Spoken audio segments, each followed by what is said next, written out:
Morning.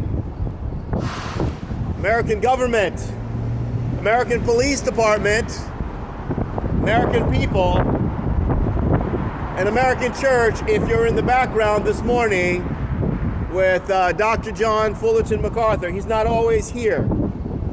So sometimes they have representatives of the church in the area. I came this morning about 2 o'clock in the morning because of what I'm holding in my hands. It's a tarp. And this tarp here was covering my 7x5 tent. I was supposed to pitch the tent on 10th and Main, but I ended up pitching it down the street right over there on 2nd and Yamhill. I'm not sure who or why, although I did see them running. A big white American wearing orange, and I don't know what the color of his pants were, and another guy wearing black.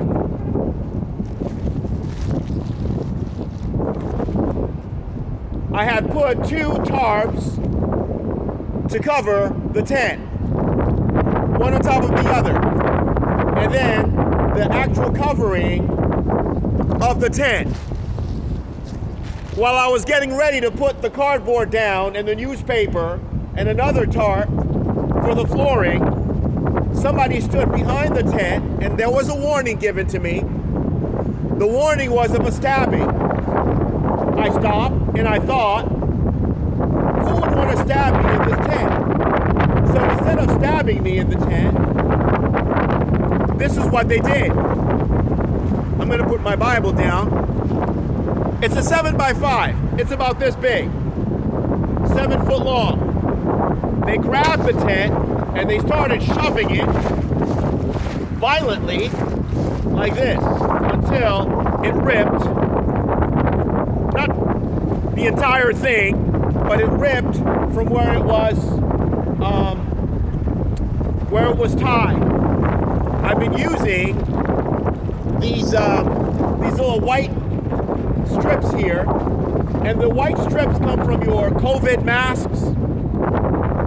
I took a couple of those and turned them into these things that I could use to tie down the tarps instead of rubber band, because rubber band, it will snap, whereas with these it will stay down. So anyway, I'm not sure who this man was or why. I had just come back from 122nd Street, and I had to go do that because earlier during the day I had preached the gospel out of Luke 16, and it was basically, you need faith for a continuation of what I've been trying to encourage the American people downtown Portland over there.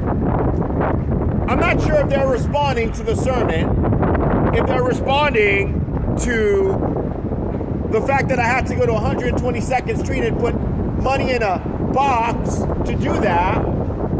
Nobody else was there, just me. And I'm not sure where the frustration is coming from. I was told later on that it was coming out of Seattle, and that several groups are being sent or have been sent since I've been down here to judge me. Why are they judging me? I don't know. Who is it that I have offended?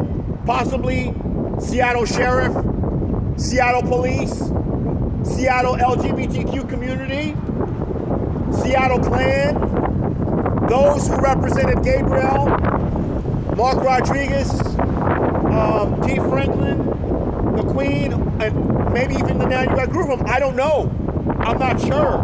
Nobody came and spoke to me and made an accusation to my face as to what the problem was with Seattle, that they keep on sending people down here to damage my property and sabotage my life.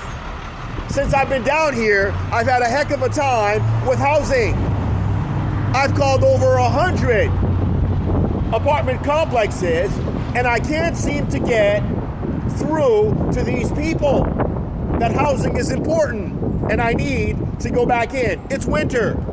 Everywhere that I call, it's either the wait list is full or they've been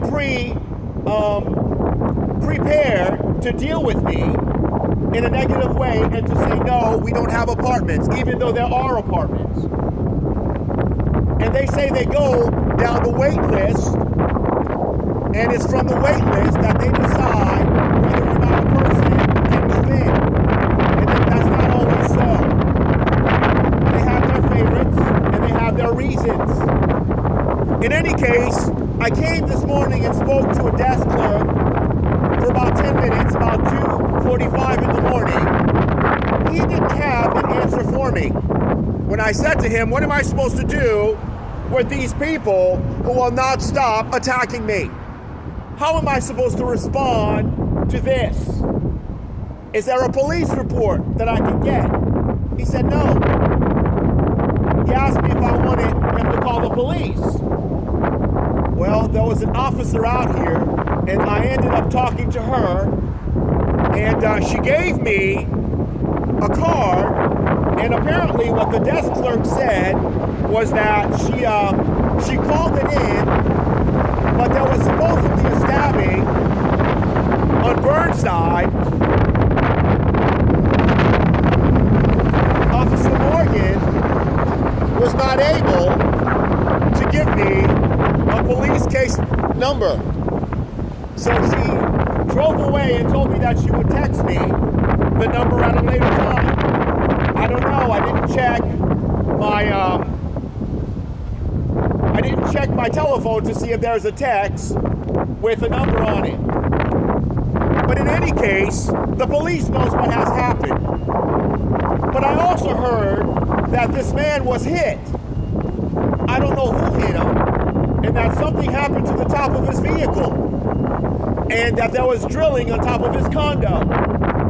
I don't know who this man is. Apparently, he has a history of offending the homeless when they're in their tents down the street.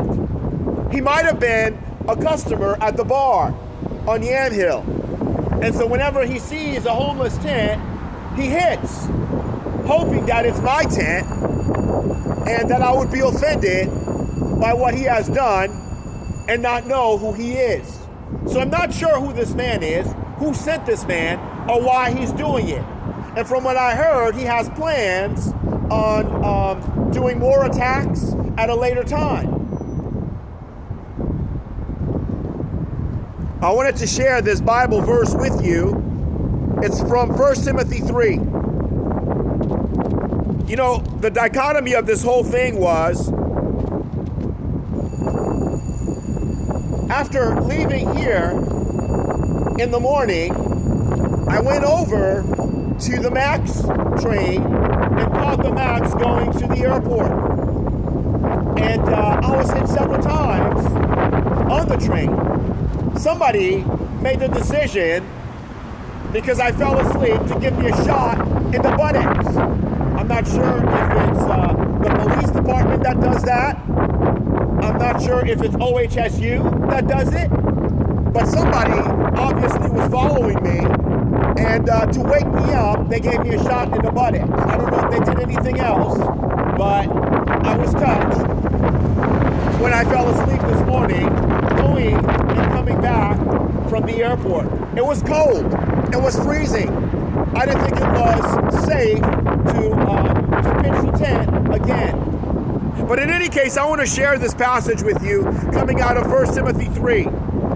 As a preacher and as a man of God, this is what Paul says to those of us that are going into the clergy or doing the work of the ministry.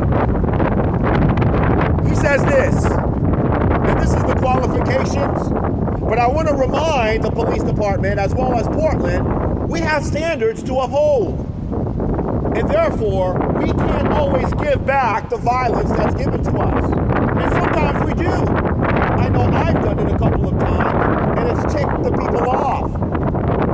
But the scripture says this, here is a trustworthy saying, if anyone sets his heart on being an overseer, he desires a noble task. Now the overseer must be above reproach, the husband of but one wife, temperate, self-controlled, respectable, hospitable, able to teach, not given to drunkenness, not violent, but gentle, not quarrelsome, not a lover of money. He must manage his own family well and see that his children obey him with proper respect. If anyone does not know how to manage his own family, how can he take care of God's church? He must not be a recent convert, or he may become conceited and fall under the same judgment as the devil. He must also have a good reputation with outsiders, so that he will not fall into disgrace and into the devil's trap. What a beautiful passage of scripture for those of us who want to go into the ministry. But this Tarp here, this is an act of violence. And the word here says we're not to be violent, but gentle.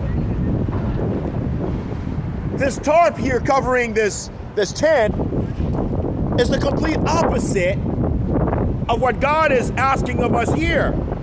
It says he must manage his own household. How are we going to manage a household when a state and a community has made the decision that we're not to move back in? How are we to manage our own household and family if the state is controlling our sex life, deciding whom we are to have sex with, whom we are to marry, whom we are to sleep with? How are we going to fulfill this passage of the Bible? 25 years.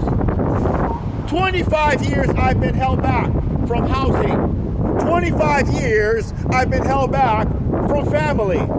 25 years the Master Seminary, Grace Community Church Clan, Windsor, the Haitians out of New York State, the African American community, the LGBTQ community, your government in Seattle, your government in Portland, your government down in Southern California has put me on the spot. If I can't even keep a tarp on top of a tent safely on a cold November night, how am I going to be one who takes care of his own household? If I can't choose my own wife, how am I going to ever be a man of God who has his own family?